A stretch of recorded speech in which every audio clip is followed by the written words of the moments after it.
vie avec une autre femme beaucoup plus jeune que sa mère et que cette dernière avait demandé le divorce 3 ans auparavant. Après avoir enfilé sa veste en jean, elle sortit de la petite maison, celle que sa mère avait remportée dans la bataille, avec toutefois une petite pointe de tristesse ou de regret, elle ne savait pas vraiment.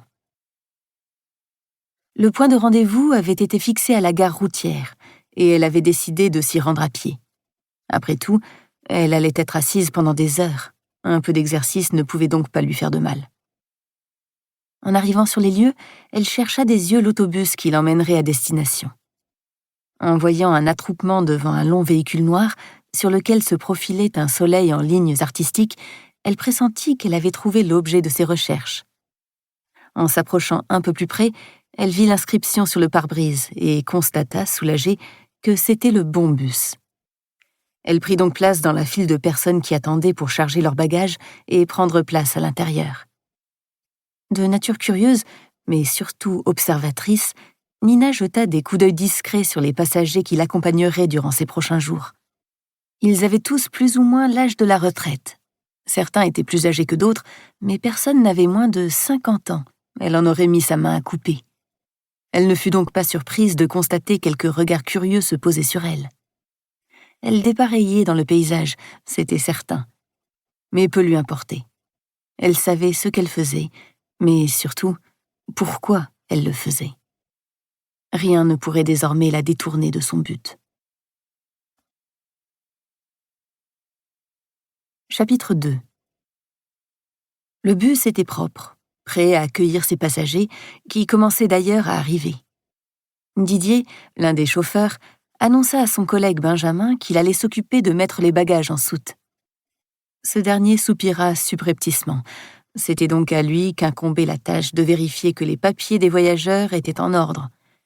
Il fallait pourtant bien en passer par là pour ne pas avoir d'ennui par la suite, d'autant qu'ils allaient traverser 2 frontières aujourd'hui. Il demanda donc au premier arrivé de bien vouloir former une file et de lui présenter leurs billets de voyage ainsi que leur carte d'identité à tour de rôle.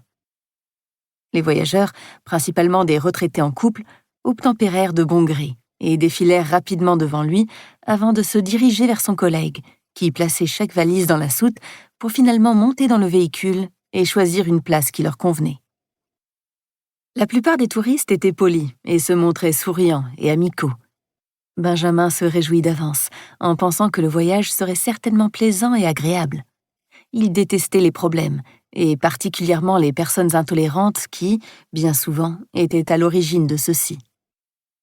Cela allait bientôt faire 5 ans qu'il travaillait dans cette entreprise de tourisme, et il avait l'habitude de se porter volontaire pour ce voyage-ci, très précisément, qui avait lieu au moins 3 fois dans l'année. Cela lui permettait de voir plus souvent la femme qui lui était la plus chère au monde. Et dans 2 jours exactement, il pourrait de nouveau la serrer dans ses bras. Rien qu'à cette idée, il souriait. Les gens répondaient d'ailleurs à son sourire, sans même savoir quelle en était la raison.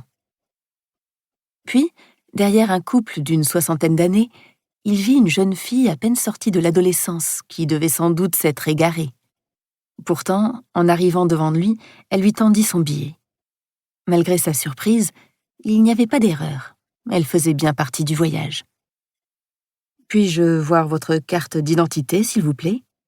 demanda-t-il, un peu troublé par la jeunesse de son interlocutrice. « Pourquoi ?» répliqua sèchement celle-ci en le fusillant de son regard orageux. « Vous ne l'avez pas demandé à la personne devant moi ?» Benjamin fut aussi surpris qu'amusé par la répartie de la jeune fille. Ses yeux bleus lançaient des éclairs, et il devina qu'elle ne devait pas avoir un caractère très docile. « Sans doute parce que ce monsieur me l'avait donné en même temps que son billet, » répondit-il sans se départir de son sourire, devenu malgré tout légèrement moqueur. « Et peut-être aussi parce que, physiquement, on pouvait difficilement douter qu'il soit majeur, ce qui n'est pas votre cas, soit dit en passant.